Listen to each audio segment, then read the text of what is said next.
bites the dust. It's getting criticism.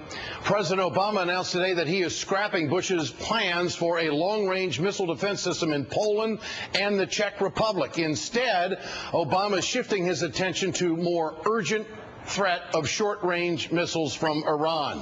Let me bring in Congressman Joe Sestak of Pennsylvania, who's a three-star admiral in the Navy and the highest-ranking former military officer ever elected to the Congress. Joe, I want you to listen to this soundbite. This is the president this morning explaining his reasoning for making this move.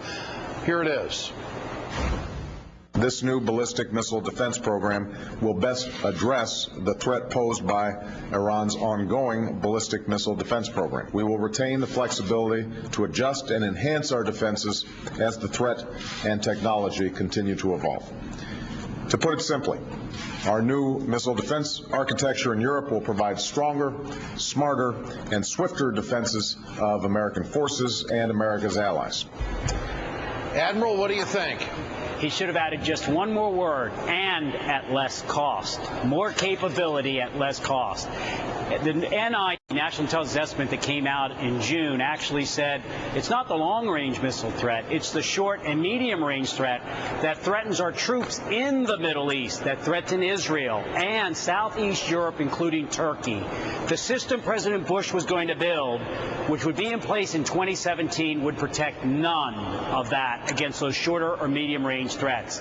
By 2011, in only 2 years, we will have Aegis ships out there, upwards of 80, that we can move around like pucks on a hockey rink around the world to protect our troops and other nations from short and medium-range threats. Then, by 2017 and 18, there is a four-step phase to have almost identical capability, long range, up against ICBMs, intercontinental ballistic missiles, to protect America.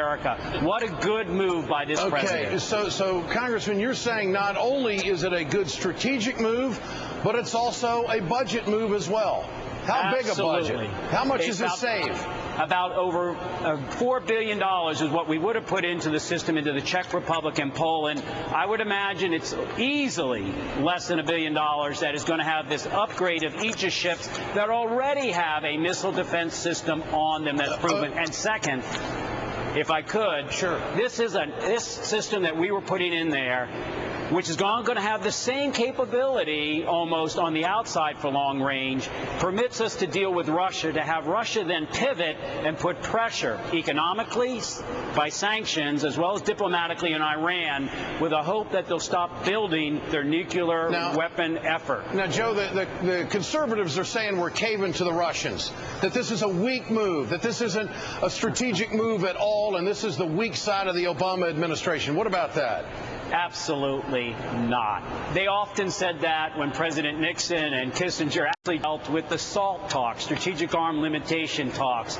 This is once more going back to a political military move where this president has retained the same capability, in fact enhanced it to protect Israel and our troops out there in the Middle East, and at the same time has a probability of now, with Russia, placing pressure on Iran that if it doesn't pursue a nuclear weapon, we gain. No, this is an act of strength. And quickly, one final thing. You were talking about these ships that will be able to move around, more mobility. Do you think this will force the Russians maybe to change their strategy on the open seas? What do you think? Absolutely not. There is no Russian Navy of any worth today. And by the way, these ships we have are already there today. The president has just taken advantage of an already built infrastructure with slight software upgrades and additional number of missiles. That's it. What a wonderful move by this president to enhance our security at less cost and protect an ally, Israel, that wouldn't have been protected otherwise. Congressman, good to have you on tonight. Thanks so much for drawing on your experience as an admiral here on the Ed Show. I appreciate it very much. Coming